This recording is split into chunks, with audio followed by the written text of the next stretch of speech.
Hi, everybody. Welcome to another edition of Think Suburbia, the podcast of the Suburban Virginia Republican Coalition, or the SUVGOP. I'm Mike Ginsberg. I'm one of the co-hosts of the podcast and also one of the co-founders of the SUVGOP. Hi, I'm Jill Cook. I'm another co-founder of SUVGOP and the co-host of this podcast. And I want to welcome my friend, Thomas Turner. We're so thrilled to have him here. Thomas is the chairman of the Young Republican Federation of Virginia and the newly elected delegate to the Republican National Convention. So welcome to the podcast, Thomas. Mike, Jill, thank you so much. I am excited. I'm always excited to hang out with you guys. We've worked together so much past couple of years. I just love working with you all, and great to be on here tonight, and I'm looking forward to an awesome discussion, especially with the primary results slowly coming in. So I'm on pins and needles, especially in my neck of the woods, because we're the only two districts with primaries. Right, exactly. We are recording this on primary night, June 23rd, up in here in all over Virginia, actually. So, Thomas, tell us a little bit about your background. What was your path to becoming the chairman of the YRFV?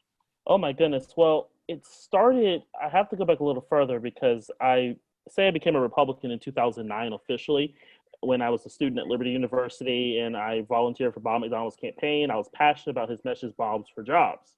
And I'll get back, that's gonna be a point that we'll discuss a little later because that's very important to what your guys' message.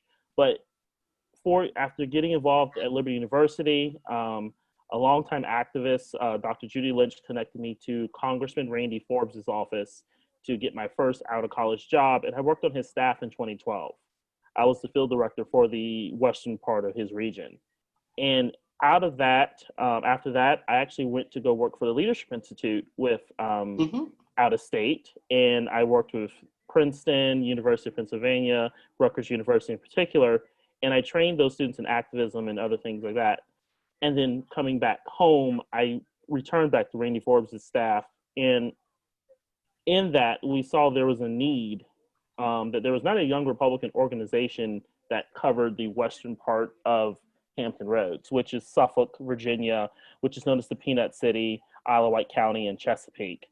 And myself, now Delegate Emily Brewer, and a few others came together and formed what is now the Western Tidewater Young Republicans. And that's actually how I got involved in Young Republicans. In that, we were able to get Emily Brewer elected to the House of Delegates, but we were really able to start working with our units in the rural part of Hampton Roads in the Tidewater area to get them a social media page, help them at festivals, get involved in local politics. And that's how I started getting more involved. And then around 2016, 2015, the 2015, 2016 area, I was being tapped to be vice chairman under Kishore Thoda.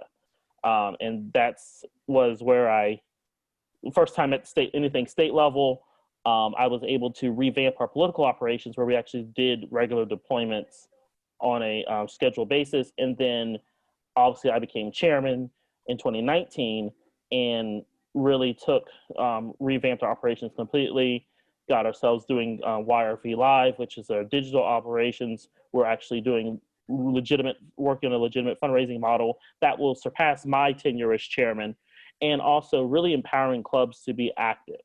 As you guys saw with SUVGOP, you guys partnered a lot with a lot of my clubs. My political director, Stephanie Zemanek, on a lot of Super Saturdays. We did. In the 31st. And I can just go on and on, with Delegate Hugo, and we did actually, if I'm not mistaken, we did a local race. Pat Harity. Yes, we did. Was another target, which a lot of people didn't realize. Right. We did that type of work. We also, I also gave the clubs the ability to do deployments all across the state. So every single time there's a deployment in Northern Virginia, there's a deployment in Western Virginia, there's a deployment in Hampton Roads. Every region was working very hard in 2019. They were, yeah. And I really do think we mitigated a lot of damage. And in that, working with groups, and just really the message I gave my organization was fight like hell. And they did. Yeah. So I have to say, we have Kishore to thank. Kishore was wonderful when he served on State Central, and I thank him for tapping you to get involved. And that is, you've done more before you came YR chair than a lot of people do in their. To be honest, I was also vice chairman of my unit. I just finished 7 years as the vice chairman of the Suffolk Republican Party, which was probably one of my joys. But, I also believe that we need new leadership. One of the things I've noticed in the Republican Party is that we like to hold on to titles forever, and we don't actually give other people the opportunity to bring in new ideas and new concepts. And so I told my unit chairman, Steve Trent, I said, I'm not going to run again. I think there's someone on this movement, especially out of the Second Amendment movement, that really could step up and bring in new ideas, new voices. And I'm very proud to say he's doing a great job already. And I also finished up my time on the 3rd District Committee as secretary.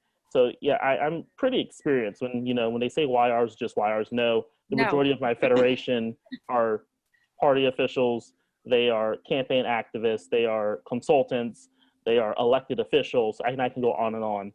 So that's kind of like my background in one fell swoop.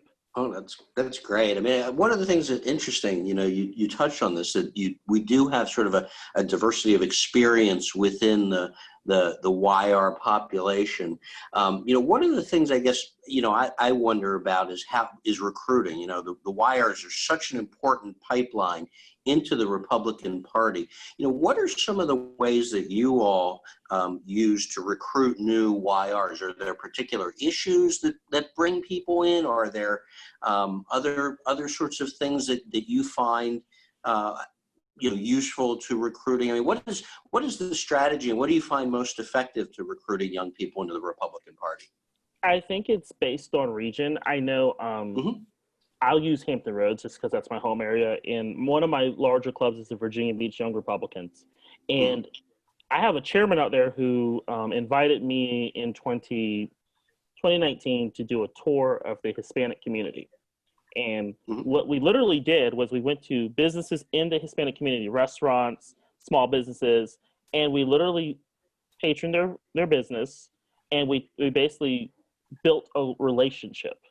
And actually, he was able to recruit his vice chairman out of that. And I was like, oh my goodness, that's wonderful. Yeah, so his new vice chairman is a part of the Hispanic community, and then he's going around promoting the Republican Party with our Republican elected city council member, who I might add was also a YR. We have 2 in Virginia Beach. Just had to throw that out there. Absolutely. And, they were able to do that. Where I live in the Chesapeake, Suffolk area, it's more festival based. It is slightly more issue based. We talk more about traditional kitchen table issues. We actually did a YR meeting in a vape shop. Oh, and in a vape shop. My Jessie Rappache, who is the National Committee Woman for my organization, actually recommended to me to have a meeting in a vape shop because the governor's was doing restrictions on the vape industry.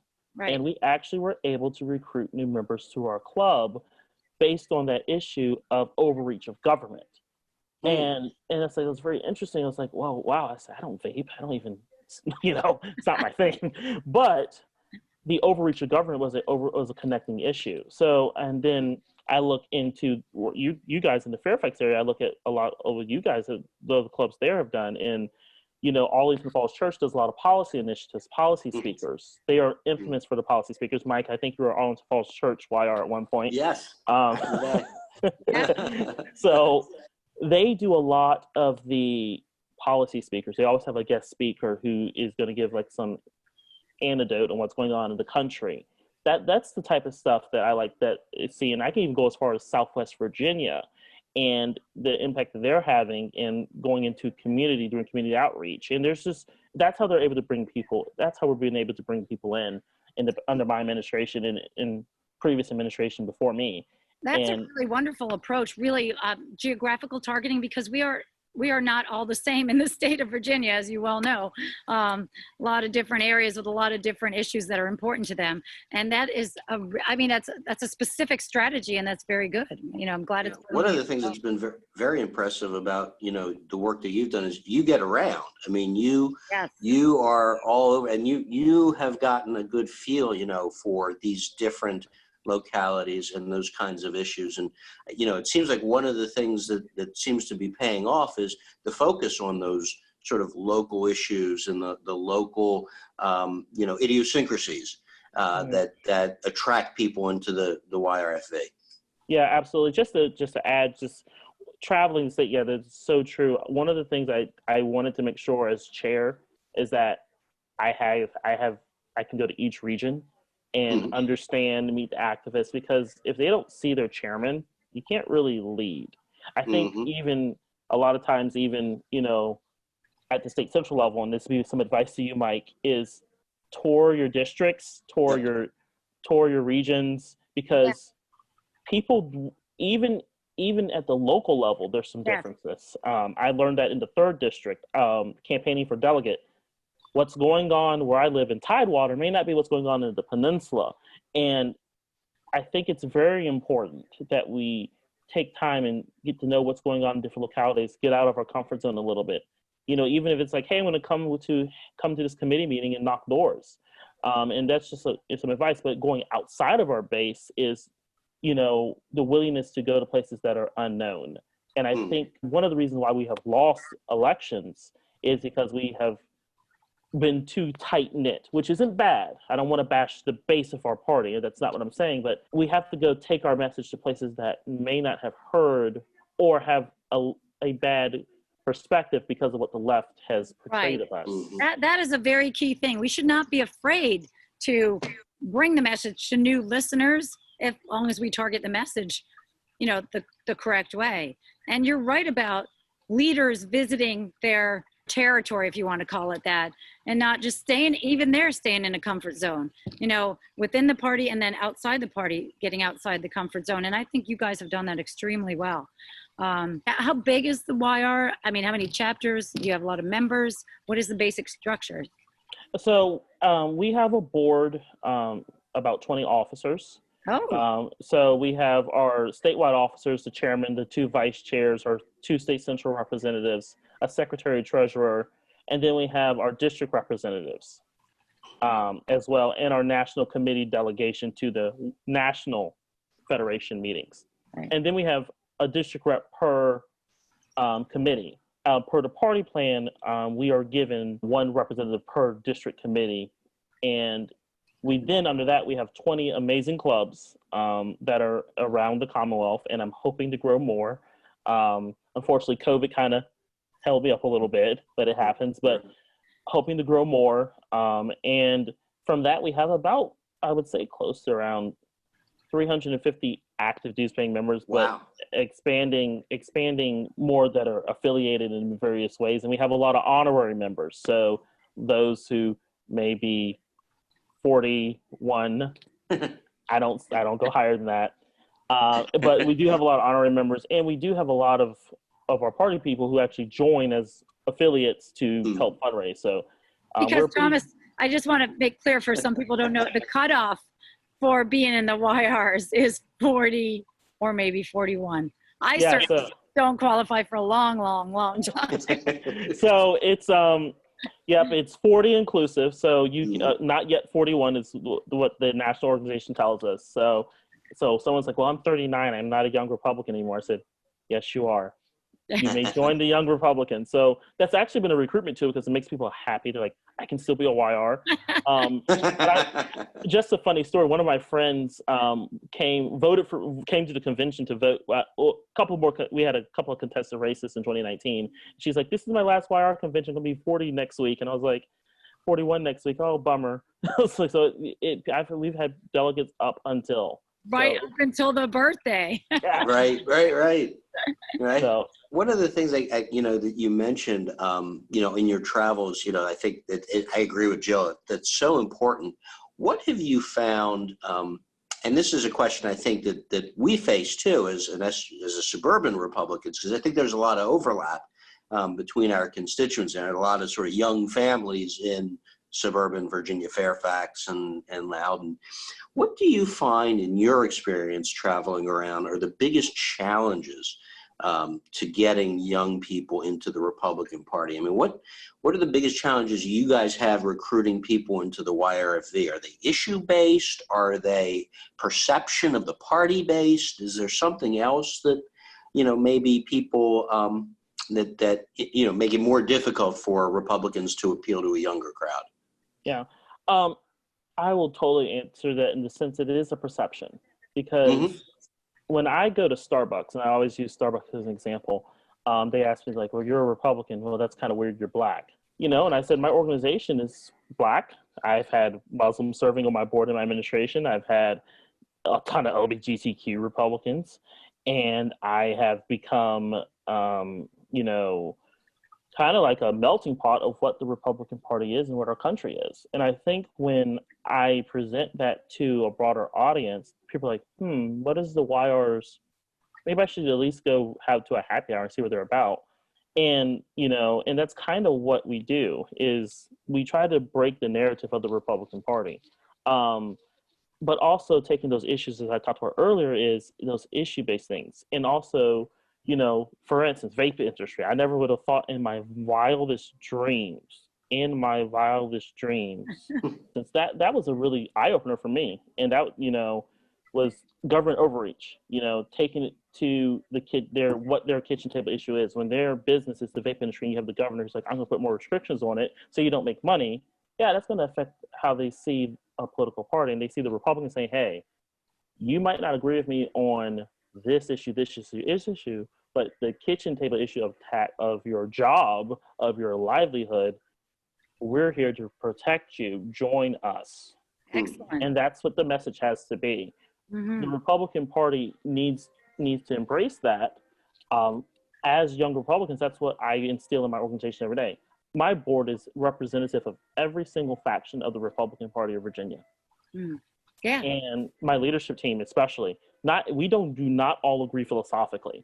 And I'm thankful for that, because if we don't have those diversifying thoughts, we wouldn't be able to handle those diversifying different issues that cater to the different regions of the Commonwealth, different mindsets, because I don't know what someone may be a little bit more socially conservative than I am. I need to know they have a seat at the table to protect their freedom of conscience. So government's not, in that sense. We have another group that may be, military is an issue. I live in a military region, they got to understand there's a seat at the table for them. You got to have the understanding for women. You have to, so it's just crazy. Right. No, I think you do it in a very good way. I just want to, before we, run into too much time, one of the big issues going on today, the protests, okay, a lot of young people involved there. Obviously, I don't think they're very well informed or anything, but how do you think that the party in general, and then the YRs and specifically, should respond to this? And how do we bring them out of their sheer ignorance, and hate? Well, the first thing is, I'm going to speak a little freely right now about it. There's been a lot of unrest in our country. And, I come from a mindset that, the Ahmaud Arbery situation or the George Floyd situation could have actually been me. And, and when I say it that way to especially to conservatives, they're like, whoa, wait a minute. Why would you say that? You don't fit. You don't seem like you would be arrested. I said, no, but there is a spirit of some that do carry prejudice and hate.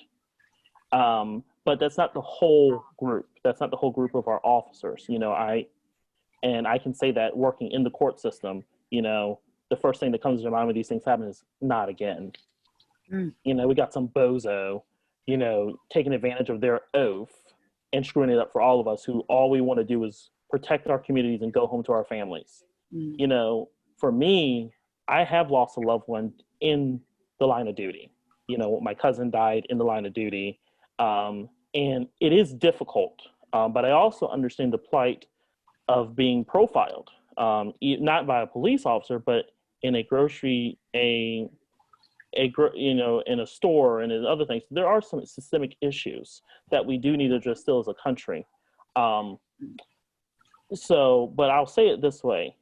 Martin Luther King did actually say that rioting is the voice of the unheard, but he wasn't praising rioting. I want to make that clear. A lot of people on the left are using that as a mantra that Dr. King supported violence. No, he was in that same quote, he condemned rioting. He condemned it. It's not the right messaging. But we as conservatives do need to hear some of what some are saying, and be willing to have that tough conversation. And I think that we do have people in the Republican Party at a national level with Senator Scott and others who, and I believe the Black Conservative Federation also has voiced it, and other Black conservatives here in Virginia have voiced their stories. And I think we do need to hear it, but we also need to be willing to sit down and have that real conversation, because it's going to take two sides. And for young people, that's what they really need to hear. Because the solution, the left right now is dominating this whole, like, let's get rid of statues, let's get rid of this, let's get rid of that. I'm dealing with a statue issue here in Hampton Roads right now with Senator Lucas and her controversial comments. And we have to be like, say, hey, let's sit down and talk, because I think at the end of the day, I don't want anyone in this country to feel like that they are subpar. That's not conservative. It isn't conservative, because we believe in equal protection under the law. We believe that, equal playing field. So how can we get there? What can we do better as a party to message that? What, policies and things like that. The other thing is we have to be vigilant with the left as well. Senator Scott is leading the charge for us in Washington on some reforms, and he came at it from a conservative perspective. But you have Chuck Schumer and those guys blocking it, whereas in the House, they have their version. Right. And, we as conservatives should say, well, why don't we let both bills pass and bring them to the forefront for a real national discussion? And I think that as we start taking that as conservatives into various communities and say, hey, this is our perspective, and say, what do you think of this? And you're going to find common ground, because I think that's the biggest thing in that. Sorry, it's a tough topic for me to process because it's personal, but at the same time, I understand kind of where some of my generation is coming from, because a lot of them, especially Black men, have had some experience with this in a negative sense. So forgive me if I'm not as flowing as I normally would be. That's okay. No. It's a very thoughtful answer. Very thoughtful answer. Yeah. I think those are the kinds of things I think our party needs to really think about. And having voices like yours, I think, is very important to be, to guide the party in dealing with what is a very real issue. Yeah. So I think it's a very good answer. Very helpful. I did a video, and I'll on the Wire Free State page, kind of like summing this up. So if you ever want to check it out, it's on there, and it's just me talking for about 20 minutes on this subject. That's great. That's great. One thing too, we want to get in here. As you know, there's a discussion on several of the campaigns for State Central and other positions about the amendment about shrinking the size of the party, and they really want to cut the number of representatives, YRs, CRs, the women, on the State Central Committee. On State Central Committee, right. Is this a good idea? I think and why? Is this a good idea? When I got the letter, I went on boil in 5 seconds, because me too. Here's the problem. So we have this committee called the Change Committee. I guess is what they like to purport themselves, change. But their change is shrinking the party in 2020.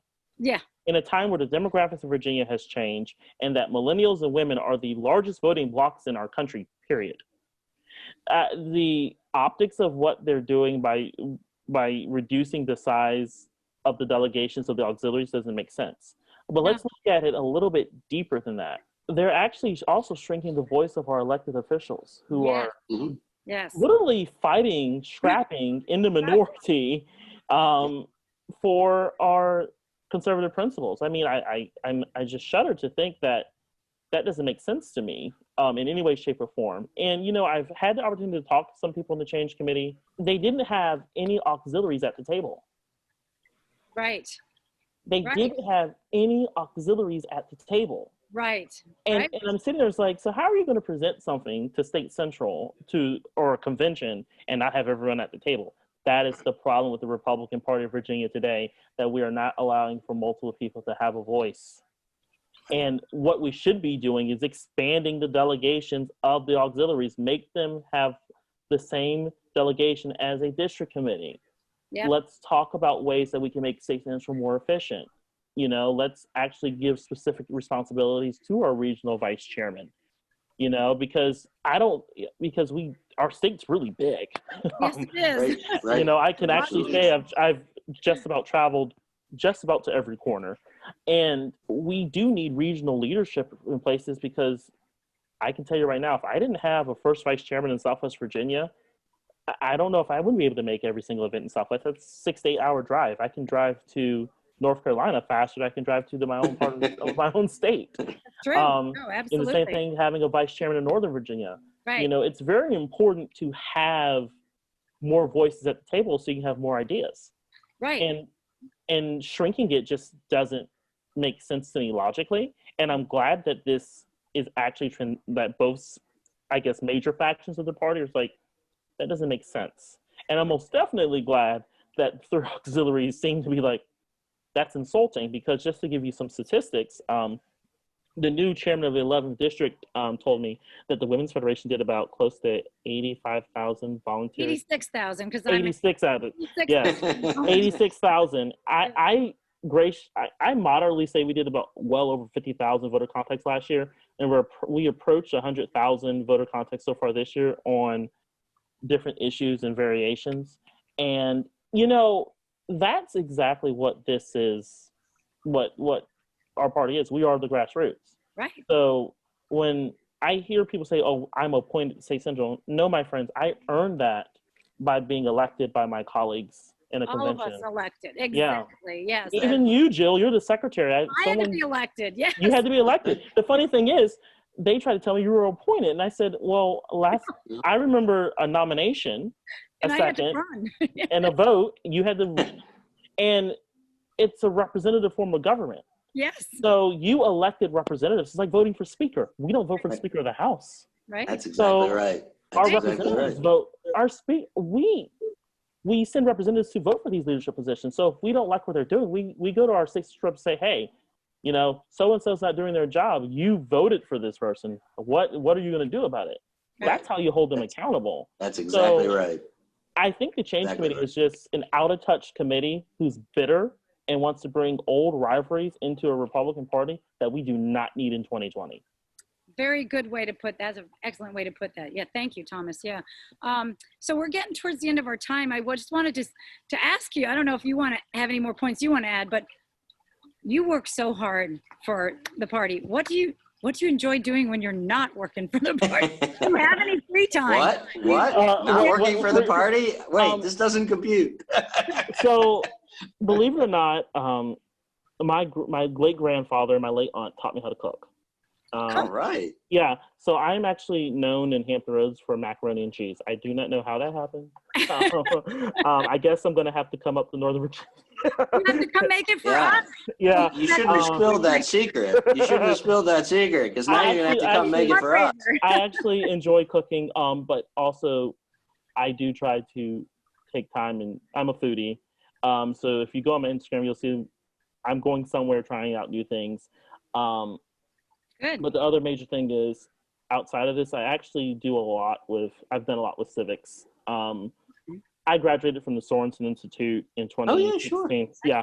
And I've gone back and done a lot of teachings with the high school and college programs last year. And I actually have gone into high schools and done the same thing. Not partisan. It's not a partisan thing, but I really actually like doing that a lot. And in my job working in the circuit court, I deal with a lot of the community at large.